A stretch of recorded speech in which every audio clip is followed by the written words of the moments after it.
दोस्तों, मीडिया में national Herald scam और घोटाला बहुत दिनों से छाया हुआ है और तमाम लोगों को समझ में नहीं आता है, चूँकि वित्तीय मामला है कि एक्चुअली हुआ क्या। तो इस वीडियो में मैं बहुत सरल भाषा में इसको आपको बताता हूँ। 1938 में जवाहरलाल नेहरू ने नेशनल हेराल्ड करके एक अखबार शुरू किया और बाद में जब वो प्रधानमंत्री हो गए तो जनहित में उन्होंने बहुत ढेर सारी सार्वजनिक प्रॉपर्टी, जनता की प्रॉपर्टी, सरकार की प्रॉपर्टी उस अखबार के नाम कर दी। कैसा भी तो अखबार निकाल रहा है, कोई किसी आदमी की प्रॉपर्टी तो है नहीं, अखबार निकल रहा है, एक जनहित का काम हो रहा है।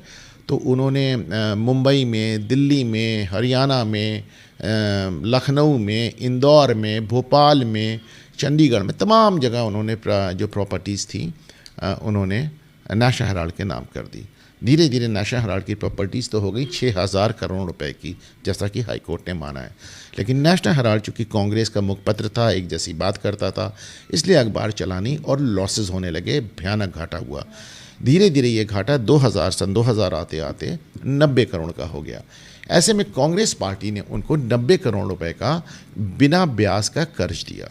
नेशनल हेराल्ड ने ये पैसे भी खर्च कर दिए, लेकिन उनका घाटा बढ़ता गया और अखबार बंद हो गया। तो अब आप इस तरह समझे कि नेशनल हेराल्ड एक ऐसी कंपनी जिसके पास सरकार की दी हुई 6,000 करोड़ रुपए की प्रॉपर्टी, उसके ऊपर 90 करोड़ रुपए का कर्ज। ऐसे में अपनी प्रॉपर्टी का छोटा सा हिस्सा नेशनल हेराल्ड अगर बेच देता तो कांग्रेस पार्टी को 90 करोड़ चुकाने के बाद भी उनके पास 5,910 करोड़ रुपए बच जाते। पर चूंकि नेशनल हेराल्ड पे भी गांधी परिवार का कब्जा था, तो ऐसे में कांग्रेस पार्टी की चेयरमैन सोनिया गांधी ने, चूँकि कांग्रेस पार्टी की पैसे लिए थे नेशनल हेराल्ड ने, तो उन्होंने जो देनदारी थी 90 करोड़ की, उन्होंने एक नई कंपनी बनाई, यंग इंडिया लिमिटेड, जिसमें सोनिया गांधी और राहुल गांधी के 76% शेयर थे। उन्होंने 90 करोड़ रुपए में नेशनल हेराल्ड की देनदारी, नेशनल हेराल्ड का पूरा सेटअप जो कि 6,000 करोड़ रुपए का था, इस नई कंपनी को बेच दिया। यानी सोनिया गांधी, कांग्रेस की अध्यक्ष, ने नेशनल हेराल्ड का 6,000 रुपए का setup Sonia Gandhi, young India की डायरेक्टर को मात्र 50 लाख रुपए में बेच दिया। अब ये बड़ा ओपन एंड शट घोटाला था, लेकिन सरकार ने इस पे कोई कार्रवाई नहीं की। पहले कांग्रेस सरकार थी तो जाहिर है कोई कार्रवाई हो नहीं सकती थी। फिर नरेंद्र मोदी की सरकार आई और कहीं ना कहीं नरेंद्र मोदी को राहुल गांधी से कंपेयर किए जाने पे फ़ायदा होता है, तो उन्होंने भी कोई कार्रवाई नहीं की।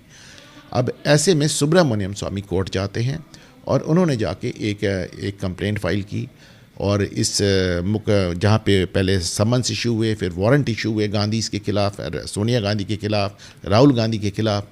तो ये लोग हाई कोर्ट जाते हैं, वहाँ इनको कोई रिलीफ नहीं मिलती। ये सुप्रीम कोर्ट जाते हैं तो सुप्रीम कोर्ट भी कहता है कि साहब ये तो बड़ा अजीब सा मामला है, इसमें आपको कोई रिलीफ नहीं दी जा सकती, कोई राहत नहीं दी जा सकती। तो उसके बाद ये जाते हैं डिस्ट्रिक्ट कोर्ट में, सरेंडर करते हैं और वहाँ इनकी ज़मानत होती है और अब ये मुकदमा चल रहा है। थोड़ी सा इसमें दुखद पहलू ये ज़रूर है क्योंकि इसमें जो तीसरा नाम है वो मोतीलाल वोरा का है, जो कि कांग्रेस के उस समय कोषाध्यक्ष थे। और आज की तारीख में सोनिया गांधी और राहुल गांधी दोनों ही पूरा इल्ज़ाम मोतीलाल वोरा पे रखना चाह रहे हैं। मोतीलाल वोरा, जैसा कि हम जानते हैं, इस समय दुनिया में नहीं है। पर आप सोच के देखें कि 6,000 करोड़ रुपए की प्रॉपर्टी एक ऐसी कंपनी को बेची जा रही है 50 लाख रुपए में, जिस कंपनी का 76% शेयर सोनिया गांधी और राहुल गांधी के पास है। तो इसमें दोषी वोरा जी हुए या गांधी परिवार।